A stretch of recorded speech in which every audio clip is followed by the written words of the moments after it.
It's April the 20th, and this is your Monday Microdose.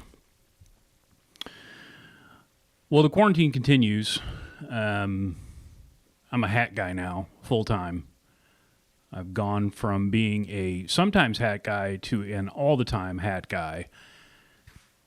I mean, good Lord.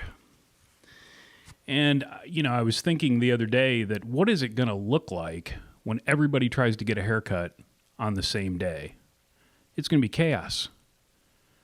Madness.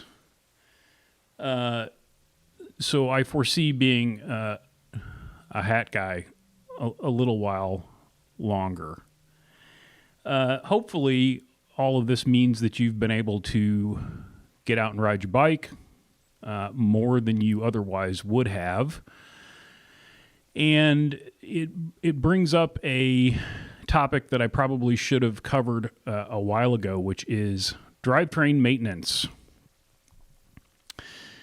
The drivetrain is obviously the heart of your bike, and it does need to be maintained.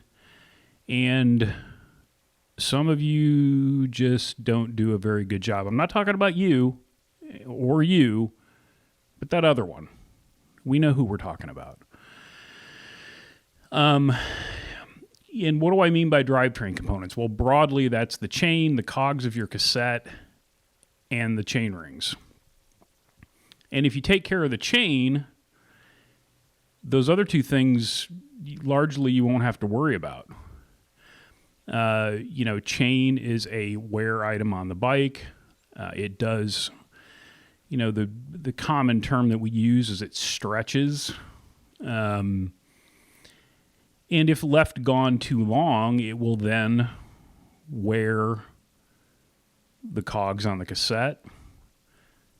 And ultimately, if left gone a really long time, it'll actually start to wear the chain rings. You'll get what we call, shark finning, where the teeth on the chain rings actually look like the fin of a shark. They're hooked over and very sharp. So how do we make sure that our chain's kept in good shape? Well, if you take your bike to a bike shop, I would imagine anytime anybody brings a bike to me that I haven't seen in a while, the first thing I do is put a chain checker on it. And that's going to tell me, how much wear is on the chain and subsequently how much life it has left in it.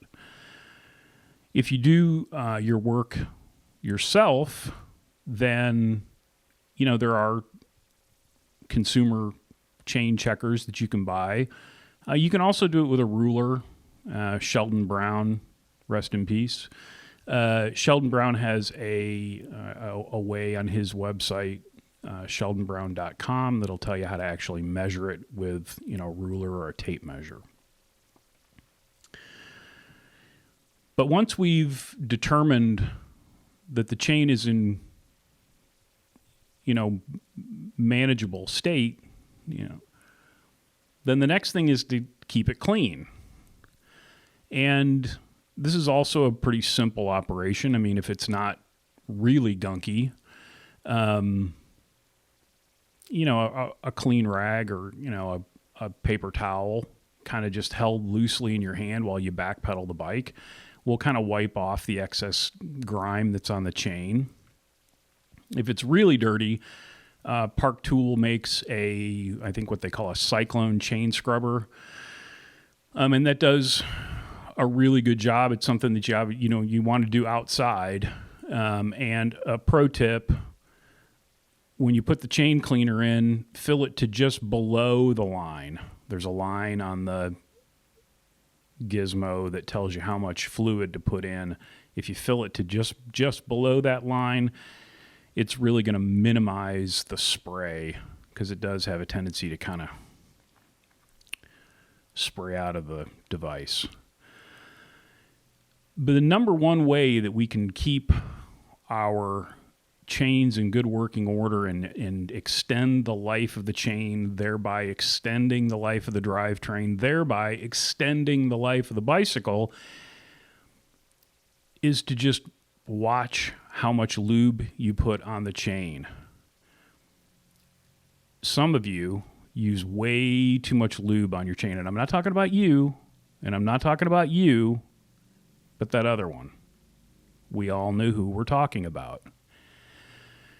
If a little is good, more has to be better, and the whole damn bottle has to be perfect. All that is going to do is attract more grime. That grime is going to get down between the plates and the rollers of the chain. It's going to get all over the bike. And it's just, a mess.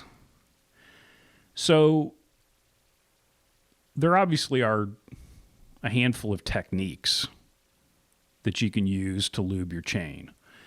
You can spray it down with an aerosol can. That's not my first choice. There's the whole squeeze and slide, or there's the way that I prefer to do it, which is it's the method that takes the longest, but it's going to ensure that you don't overlube your chain, and it's going to save lube, which ultimately, obviously, is going to save you money. And here's how I do it. So you're going to find a place on the chain that you can find again.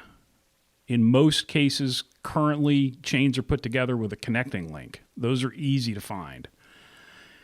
If your chain doesn't have a connecting link, it may be pushed together with a Shimano connecting pin. Sometimes you can tell those apart. They look a little bigger even though they're not, and they're a little darker, maybe.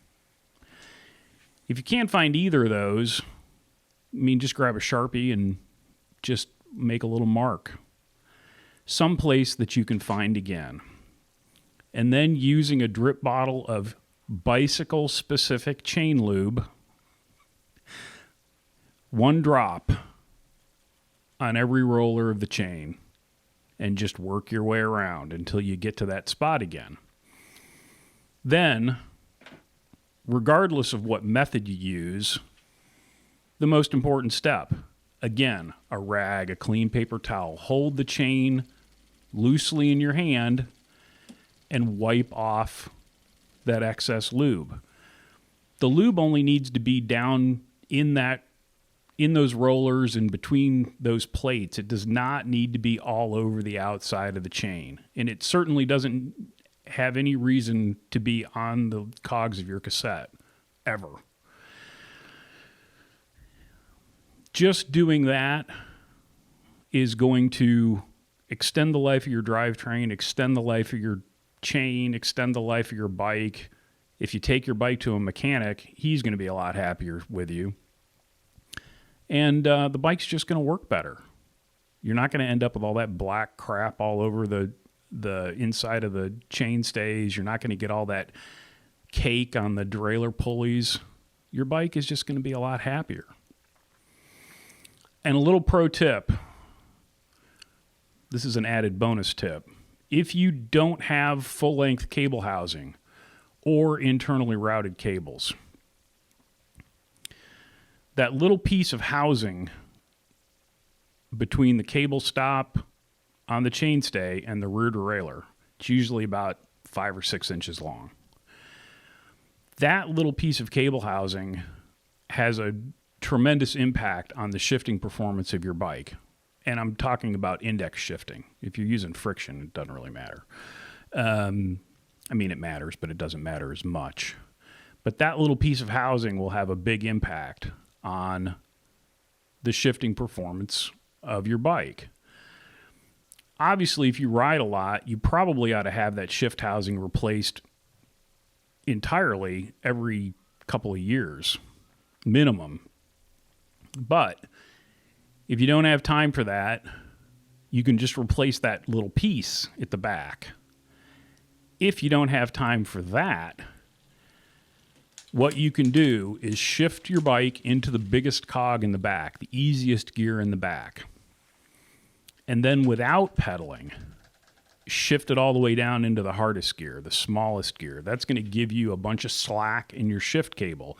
You can then remove that piece of housing from the cable stop and the rear derailleur and slide it over, put some of that, I usually use wet lube on the cable, and then slide everything back in place.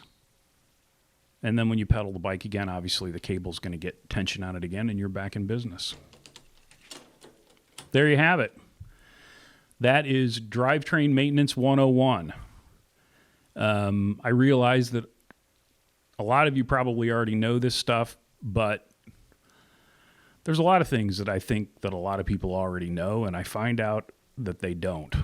So I hope you enjoyed the video. Stay well. And until next time, be nice, work hard, ride bikes, play music when you can. I'll talk to you soon.